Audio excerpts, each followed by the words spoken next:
Welcome, everyone. I am Danielle Hicks. I am Chief Patient Officer here at GoTo for lung cancer. Welcome to the Lung Cancer Living Room. It is a expert speaker series and support program that was built specifically with you in mind, bringing to you live and in real time conversations from experts from around the world, really talking to you about varying aspects of the disease.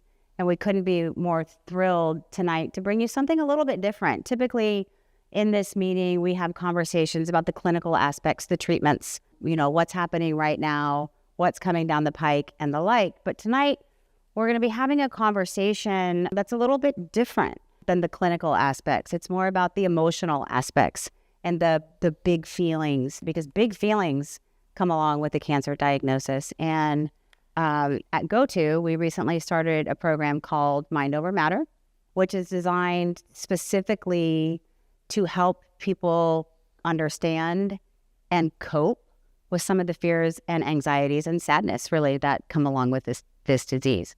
So tonight, we have with us two very special people that are going to speak with us tonight, both oncology social workers. Alison Sachs, who is an oncology social worker, Scientific Advisory Council at Triage Cancer. She's on the Medical Advisory Board at Zero Prostate Cancer and on the Global Advocacy Council here at GoTo for Lung Cancer. And we're thrilled to have Allie come and talk to us a little bit tonight. You're going to hear more about her story, her own diagnosis, and how that diagnosis has impacted the care that she gives to the patients that she serves. And then, of course, there's Sarah McHale, who is our Senior Manager of Support Programs and Implementation here at GoTo for Lung Cancer, also a licensed social worker and oncology social worker counselor. And she does lead our Mind Over Matter program, affectionately in-house called MOM. What we're really hoping that everyone walks away with tonight is an understanding, first and foremost, that the big feelings are real and they're okay, and more about the program, how it can help with some of that, and also, obviously, how to participate. So with that being said, Allie, we're going to start with you. Share your story a little bit about your diagnosis, and then I want to jump into the big feelings for you personally that came along with that. Sure. So I was tasked as an oncology social worker with helping to open the Eisenhower Lucy Curci Cancer Center about 16 years ago. And one of the first things, as Sarah mentioned, that I was acutely aware of as an oncology social worker was the need for programs, education, information, and to look around and see what's happening, where is the biggest need. And the needs of the lung cancer community and lung cancer prevention and early detection jumped out right away first and foremost. So we did a little sleuthing around and found out about something called the ILPAC, the International Early Lung Screening Program. These physicians were getting together to say, look, just like when we find any other cancer, breast cancer was leading the way, colon cancer, we screen for those and find them early when they're most treatable and hopefully up statistical cure. So why are we doing that in lung cancer? Something's wrong. We are finding people at advanced stages. That's not good. The ILCAP's idea was to screen you starting at age 50 if you had a certain so much pack a day history of smoking, and to see, hey, are there nodules in those lungs?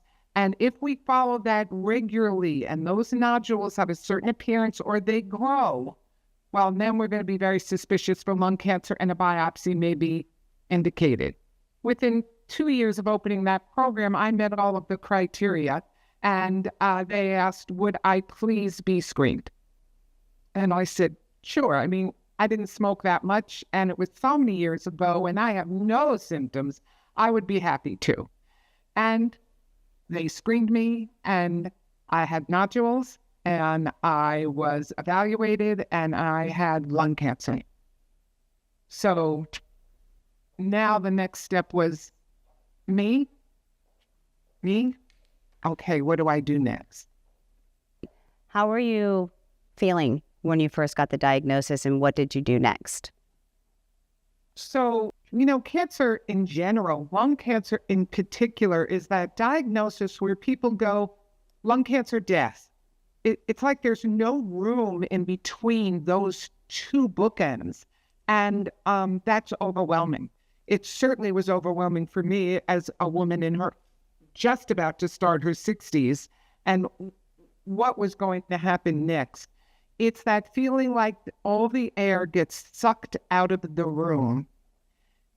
The rest of the world is fine. Everyone's going about their daily whatever. Your world has completely turned upside down.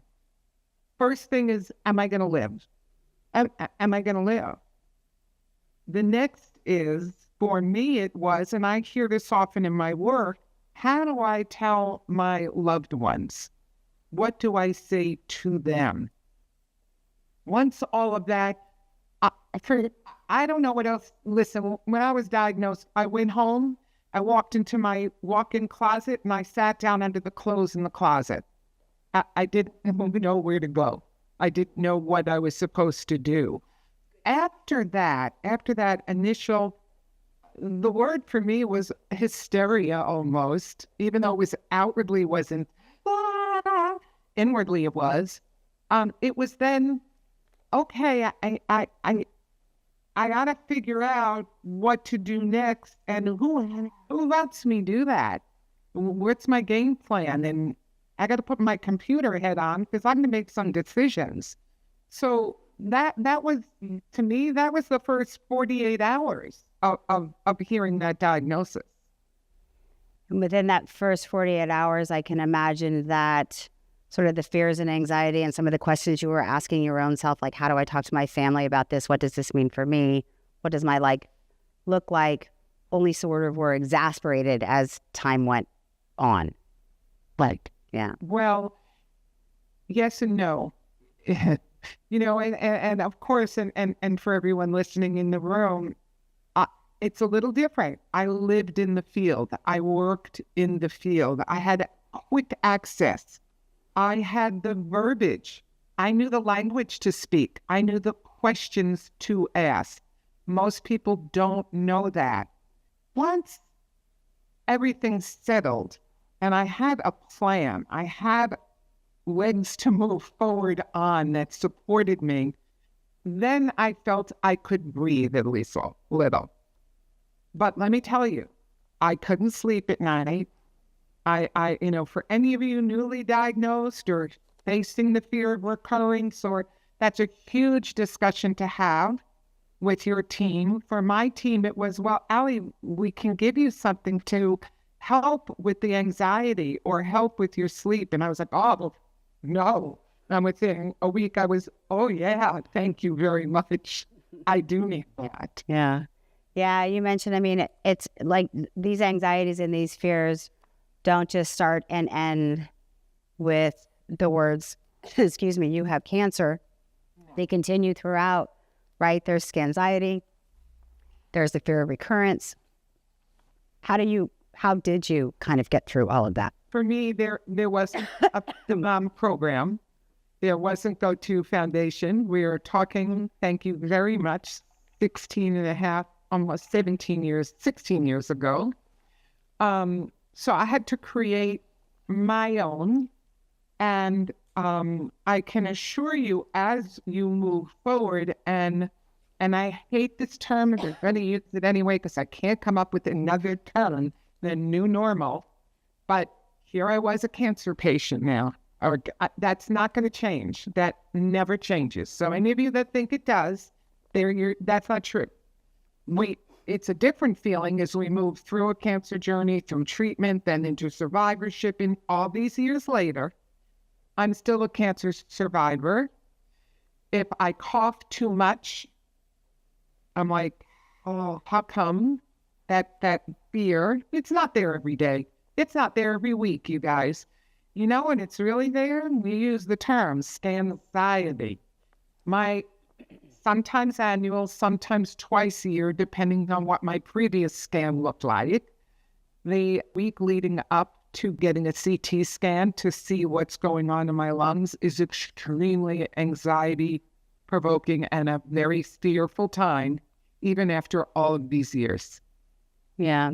But you had mentioned to me that at times either you or people that you have worked with have felt like they weren't allowed to be upset or have these feelings. Can you talk a little bit about that? Sure. I agree 100%. And it's different times throughout, again, that cancer journey, and it can be very personal. First of all, of course, for me, again, as a professional, there were a lot of hurdles to jump over about how I was behaving, what I could say, what didn't I share in my work setting. But that not being allowed to be fearful or afraid often came from the people who loved me the most and cared about me the most. And it took a while for me to realize, first of all, I resented that. I'm the one with cancer, don't forget, not you. But it also took me a while to realize they wanted everything to be okay. And when the doctors were saying, hey, no more treatment, you're okay, they wanted to move on. Okay, let's go.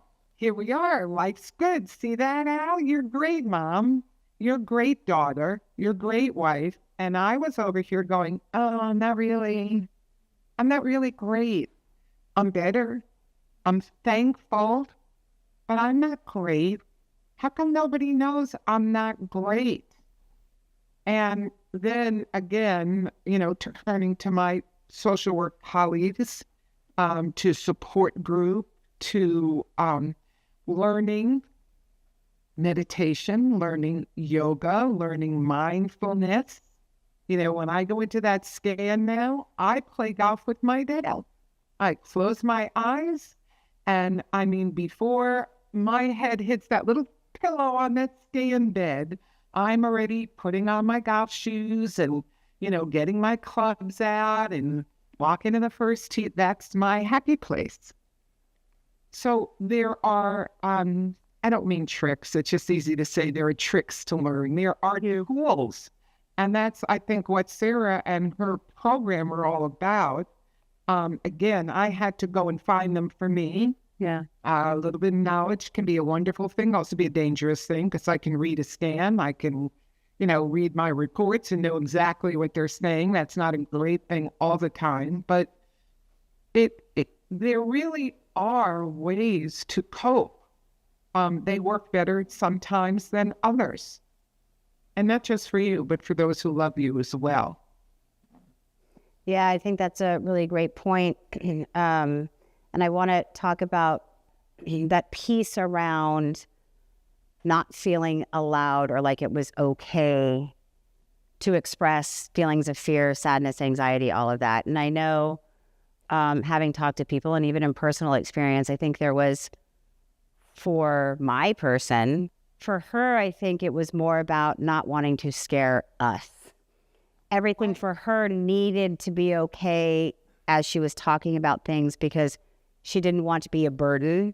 She didn't want to cause excess fear to her children or her husband or her friends or her extended family. And we're talking about my mom, Bonnie Adario. Everybody knows Bonnie Adario. And I think she's nodding her head like that. And I think that's sort of the flip side of that, right? There's one thing, that you sort of expressed one end of it, but the other end is the fear of generating fear for people you love. Right? If I'm true to my feelings. Said really well. I agree. That is the absolute other part of it. The problem when that happens is, it did for us in my family, and we had to really fix it. Is that then we're not communicating. Yeah. We're not talking. I don't want to upset them. My youngest was, oh gosh, just out of college, just starting life. And what am I going to say to him? I'm really afraid I'm going to die. I'm not going to see you get married. There was no way I was going to say that or say to my husband, you thought you married an older woman, a younger woman rather, that, would take care of you in your old age. Surprise. No. Yeah. no, I didn't want to use the great word. I didn't want to burden them. Yeah. And consequently, they didn't know how I felt. They went on with their lives. They had their own fears that because I didn't speak, they didn't feel permission to share. And, come on, that's like, Yeah. family therapy 101. Yeah.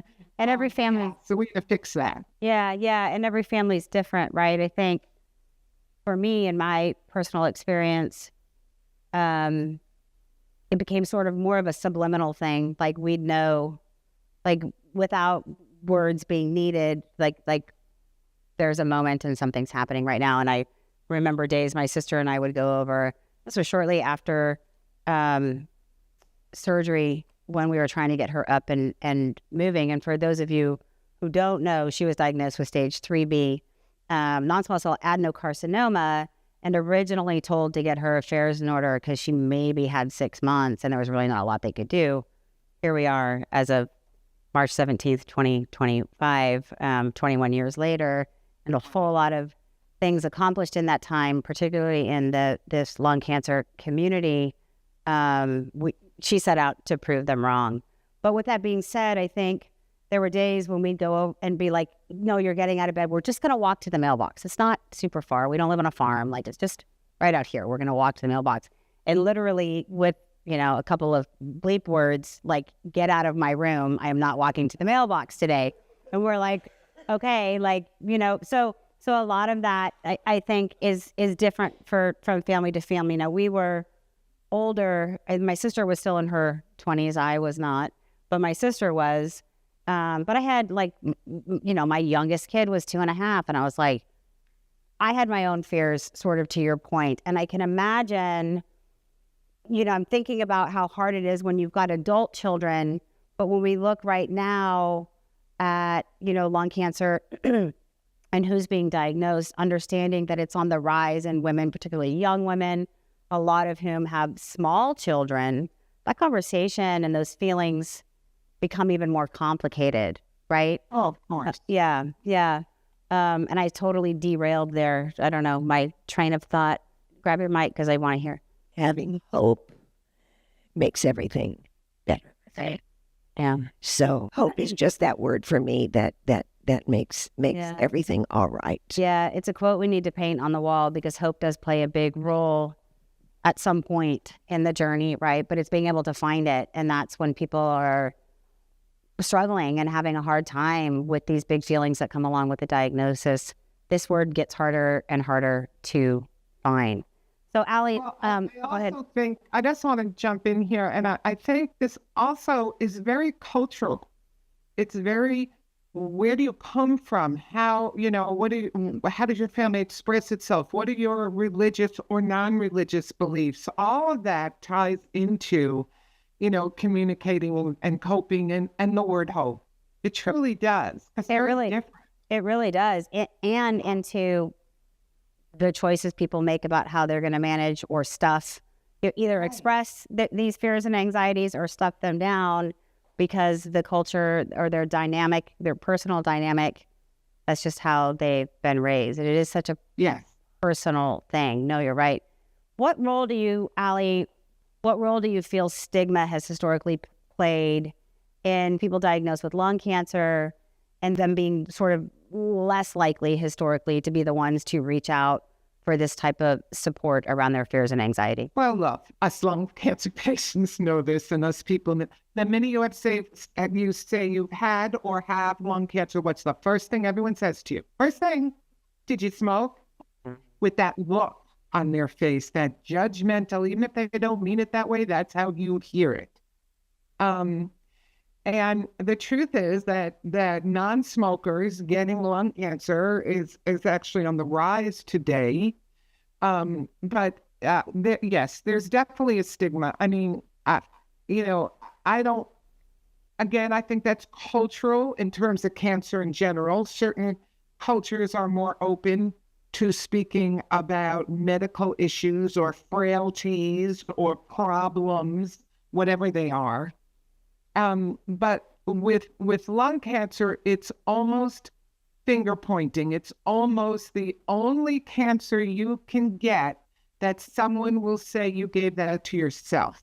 Why'd you do that? Not always true, first of all. I think we're a more educated public, at least in the United States, Canada, Mexico, South America, I don't know. We're more educated today to see how many lifestyles raise the risk of developing cancer, not just smoking. There are lots of obesity, on and on and on, exercise, etc. But it is still the only cancer still that people are kind of finger pointing about it. And that's a terrible stigma. And it really hurts when people do that. It really does. Yeah, I could not agree with you more. And there's a lot of head nodding in the room, whether people smoked or not. The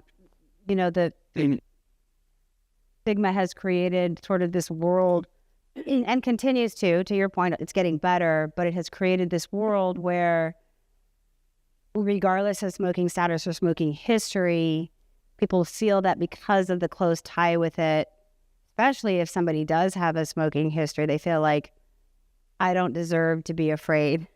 I don't deserve to be sad. I don't deserve to be anxiety ridden now or before a scan or at any time, because that shame blame sort of thing that stigma has created around lung cancer in particular. I think what I would love to hear about, and I would love our community to hear about, is how your own personal experience has impacted the work that you do with people who have been diagnosed with cancer. Two big things always jump out at me when I talk about what it's like to have stayed in the field and be a cancer survivor. And the first is that I think it's made me softer and have more patience. And I'd like to believe I was pretty soft and had patience anyway. I'm a social worker. That's part of who we are. But I'm a New Yorker. New Yorkers tend to be a little fast and talk fast. I actually trained and did all of my undergraduate work and had a career focused on being in law enforcement. So I have a bit of an edge to me. So I like to think, one, that in general in my own life, as well as in my work, for some of us, when we are faced with our mortality, it's kind of a light bulb moment. Kind of, well, let me regroup. Let me remember what's important here. I'm not a cliche person, if you can't tell. I'm really not. But you know what? None of us gets out of here alive. None of us. Some people get hit by a bus, and I know we hear that a lot. And they're the lucky ones because they don't have the fear those of us who live with a cancer diagnosis have, or heart disease diagnosis at this point, or other things. But the truth is that cancer wasn't a gift. I don't believe that. Not a gift. It didn't make me a better person. None of that for me is nonsense. No, I would have much preferred not to have had that surgery and that diagnosis. However, it did slow me down, and it did cause me to listen better and appreciate more, personally and professionally. And then professionally, for the first time since I walked out of graduate school at Michigan State University, go Spartans, since that day at 22 years of age and became an oncology social worker, I could finally say in groups that I facilitated, in one-on-one counseling, in speaking, yeah, I know what it feels like. I understand. I know what it means to hear the three words as you started the evening off with. No one ever wants to hear their doctor say, you have cancer. I get that. So you can stop trying to explain that part to me. Let's talk about other things, because I really do get that. Now I want to know how you feel. So I hope that's made me a better social worker.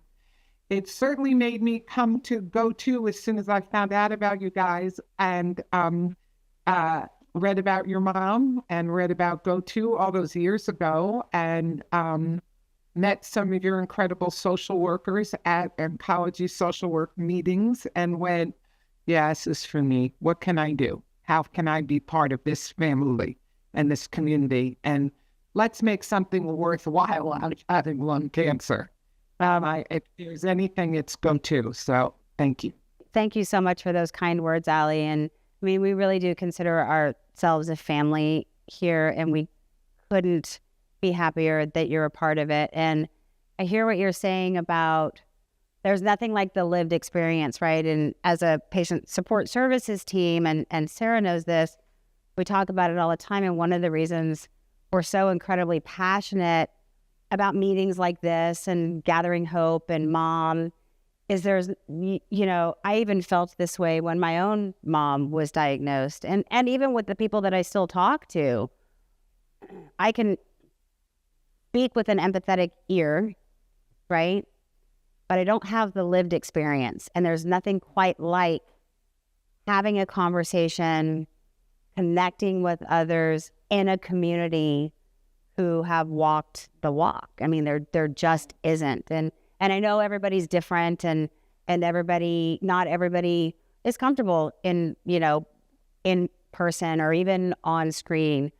Some people are comfortable on the phone. Some people are comfortable on the internet. We've got so many different options now to help serve people wherever they are in whatever way they most like to connect with people. And you've been such a huge part of helping us from an advisory standpoint, you and obviously others, to come to sort of that place where we have been able on many different platforms and levels to support the people that are diagnosed with this disease in our community that are truly family to us. So thank you so much. Sarah, I do want to jump to you. So you run GoTo's Mind Over Matter program. Again, Mom, it's what we all call it in-house. But can you tell us a little bit about this program, Sarah? Yes, absolutely. So Mind Over Matter is a 5-week psychoeducational coping skills program. And it's based in cognitive behavioral therapy, acceptance and commitment therapy, and the physiology of the stress and relaxation responses. So it was originally developed in 2014 by Inova Peterson Life with Cancer in Northern Virginia. And I received my training on that program and facilitated this program there. And now we at GoTo offer it virtually and welcome anybody affected by lung cancer from anywhere in the United States to take the program with us. So Sarah, we used a couple of big words there. Let's start with psychoeducational coping. What does that mean? Absolutely. So it's emotional coping. Psychoeducational basically meaning it's educational in nature. We use things like PowerPoints or handouts, a little bit of lecture while it's still interactive. I want to make sure I stress that. But coming from the emotional or coping skills place. Perfect. Cognitive behavioral therapy. What does that mean? Yeah, that's a therapy that really focuses on the connection between our thoughts, feelings, body sensations, and behaviors. So cognitive meaning thoughts related to how we're speaking to ourselves, and behavioral meaning the actions that we take in our daily lives. And then along with that, we talked about acceptance and commitment therapy, which I think is a little more self-explanatory. So acceptance and commitment therapy, the way that it's largely talked about in Mind Over Matter is through values, realizing what's important to you, what brings meaning to your life, and then how do you commit to those decisions to live out your values in the best way possible. And also that first word there, acceptance. So the idea of allowing or accepting normal big emotions like we've been talking about this whole evening. And I think sometimes talking about acceptance, you can have a different reaction to that word, right?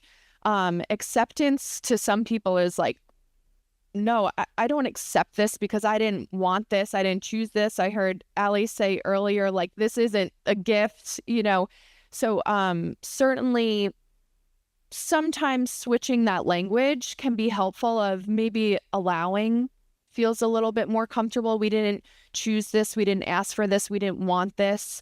But how do we allow these big emotions to still exist with us so that we can manage and cope our way through what we're dealing with?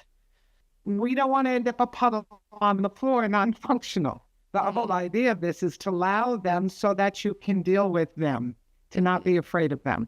And if you let a professional like Sarah and her team in the mom program show you the steps, then I always say that, don't worry, we won't let you be a puddle on the floor. And if you are, it's okay, because guess what? We put it right back together and walk out the door. Yeah. And it'll be okay. I think that's, a lot of people are fearful of some of that stuff, Sarah, because they're like, well, what happens if I fall apart? What do you do with me then? Yeah.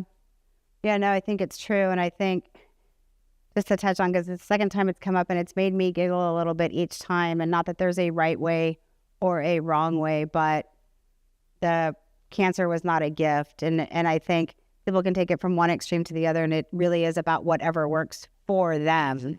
And I think this program does help to identify what will work for you as a person, as an individual. And it's really no different than how we talk about personalized medicine from a clinical standpoint these days, right? Like, you should be talking to a healthcare provider who's going to treat you as an individual who has been diagnosed with XYZ type of lung cancer, not as just like XYZ type of lung cancer, right? But an individual. And it's the same thing when we're talking about helping people to not only identify and cope with not only to identify what some of the stressors are, the anxieties are, but to help give them the tools to overcome them. Yes. And in Mind Over Matter, we purposely provide a variety of different tools, not because we think every tool is going to work for you, but more so find the ones that do. To your point, this personalized piece, the right match, the best fit. Maybe this doesn't work, but maybe something later in the session or next week is going to click. Yeah. Yeah. Sarah, I love to use the term, the psychoeducational part, because, for me, education is such a huge part of learning to cope and process and deal with all the fear, because the biggest fear for most of us in general is fear of unknown. And, I used to say getting diagnosed with cancer is like being dropped in a foreign country. You don't speak the language and nobody gave you a map. And so to have a program that also is this educational piece, supportive piece that gives you the verbiage and the understanding of what it's all about, and how then you take that and you bring it to your healthcare team. You learn to talk about it. It's wonderful. Yeah, I agree. Sarah, you mentioned the physiology of the stress and relaxation response.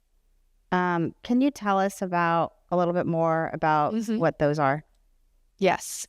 So how we react to stress, or our stress response, is also called the fight or flight response, which, maybe some more folks are familiar with.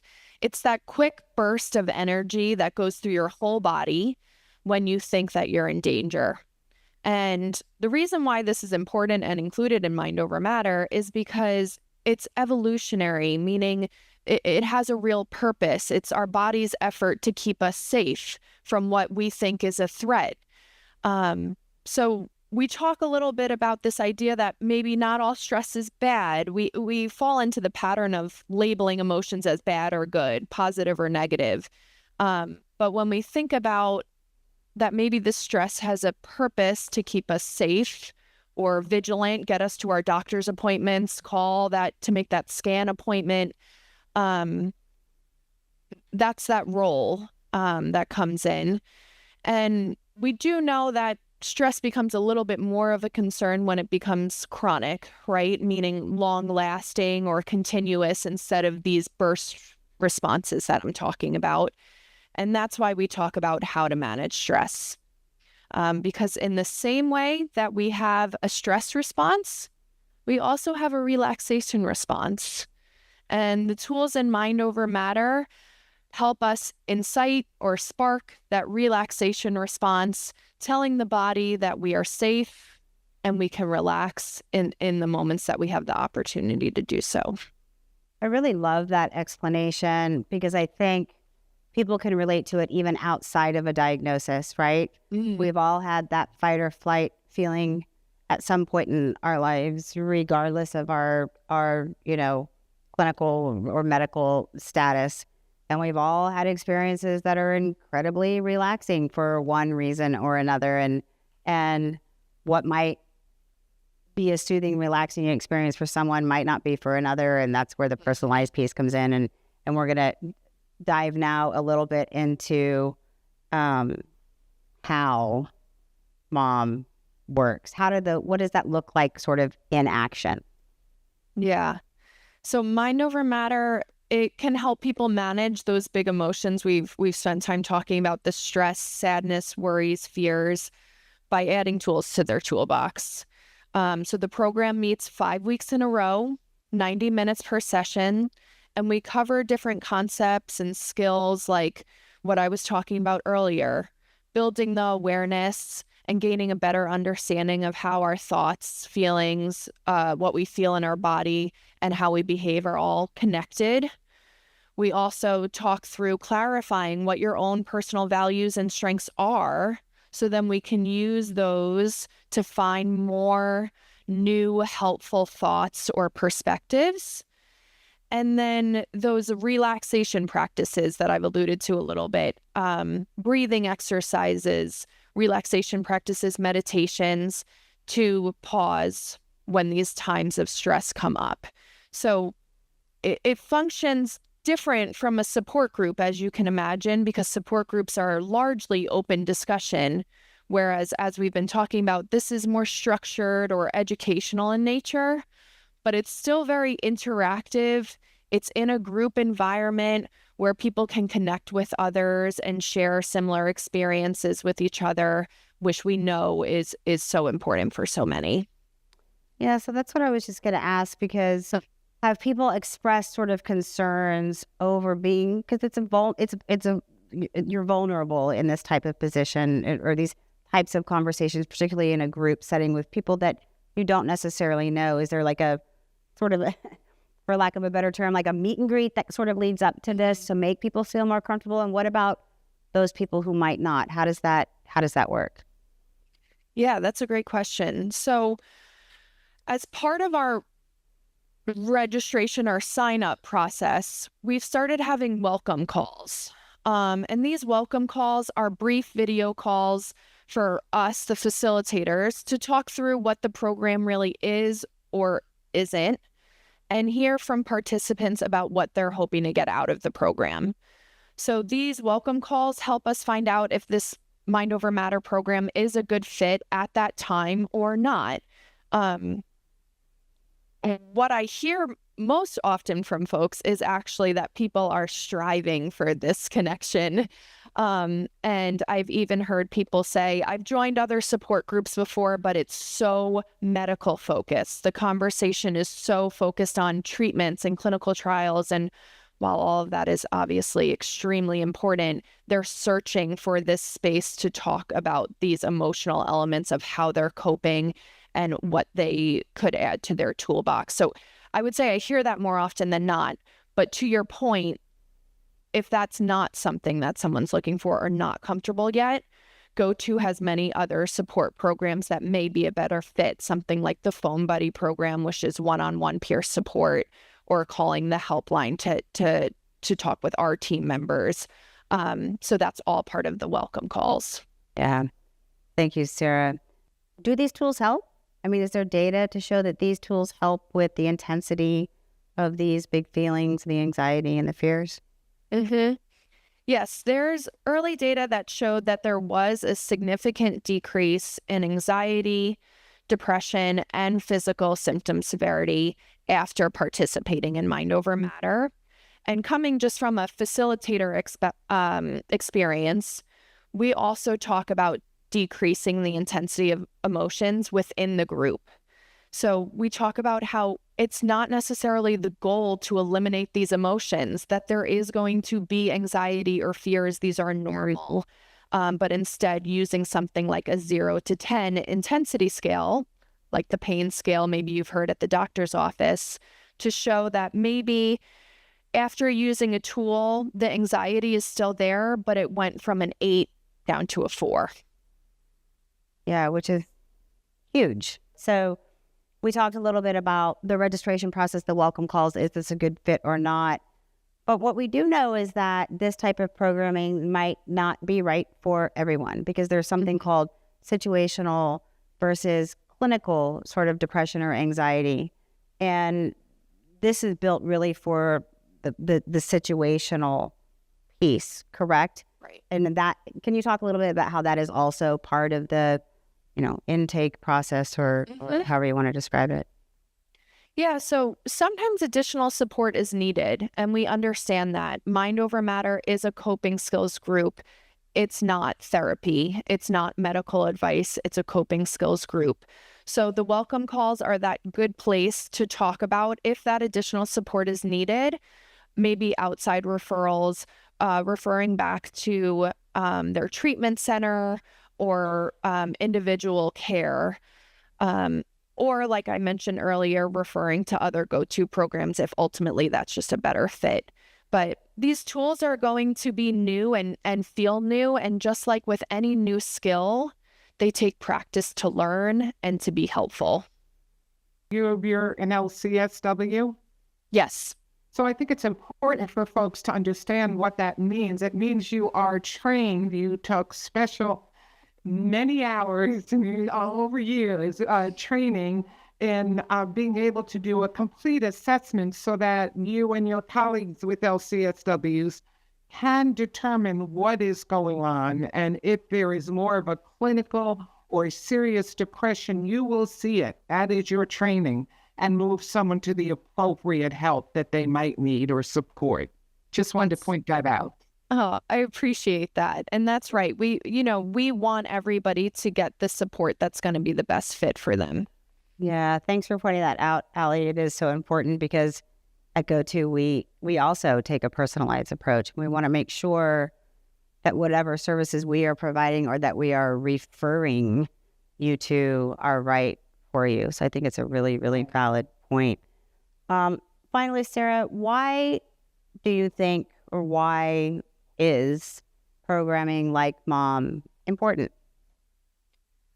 Mind Over Matter is very important, particularly in the lung cancer community, because we find that people with lung cancer have higher levels of distress, higher levels of unmet physical and emotional needs.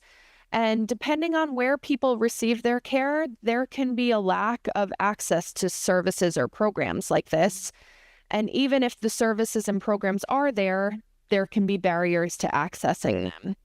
So GoTo offering Mind Over Matter can help to fill this gap. And as we've talked about this evening, its goals are really to strengthen coping skills, decrease distress, and support the resiliency of people impacted by lung cancer. Is there a fee? There is not. All of GoTo's patient support services, programs, and education are free to any and all diagnosed loved ones, extended family members, and the like. So, you'll hear me at the end talk a little bit and give a lot of thanks to the folks who helped make that possible. But we couldn't be more proud or honored, really, to be able to provide what I believe, some might say my opinion's biased, but what I truly believe, and I know others do as well, are top-notch, programming, education, and support services to patients that we can deliver to them wherever they are and whenever the need exists. So thanks for the shout out, Allie. One final question, and Allie, I'll start with you. What do you most hope folks watching this programming will take away from this conversation? To not be afraid or hesitate to ask for help. To say, I'm not doing okay, or I'm not doing great. It could be just today. It could be just this week. It could just be this month. It doesn't mean you're stuck there, but it also doesn't mean you have to drown there. There is help. Go2 has help. Your oncology social workers that you hopefully have access to where you're treated. It's so important to understand you do not have to walk this journey alone.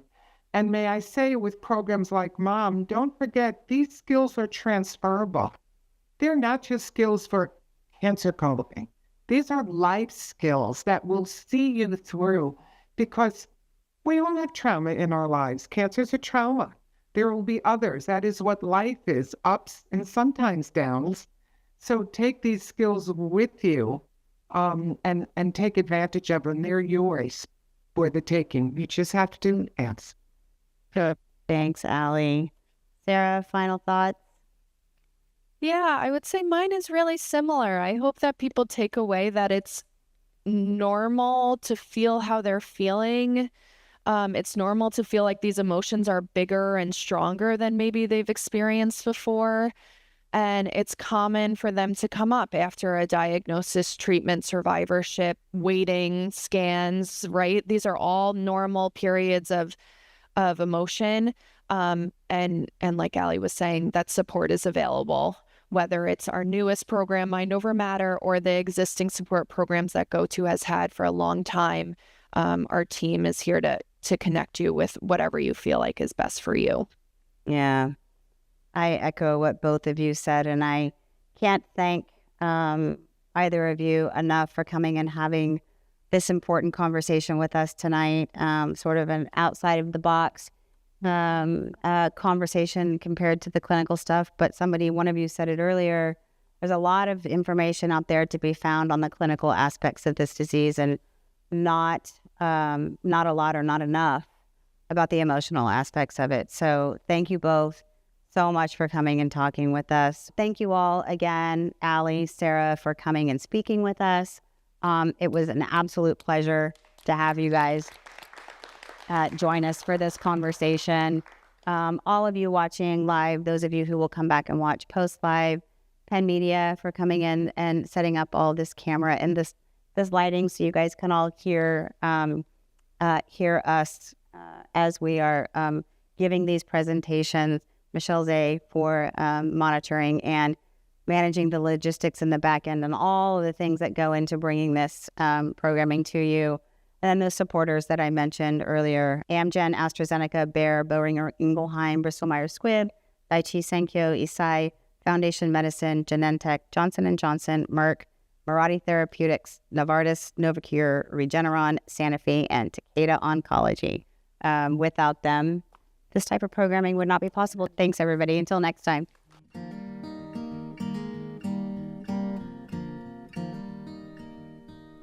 So I'll be brave if you're brave. I'll be brave, but only if you're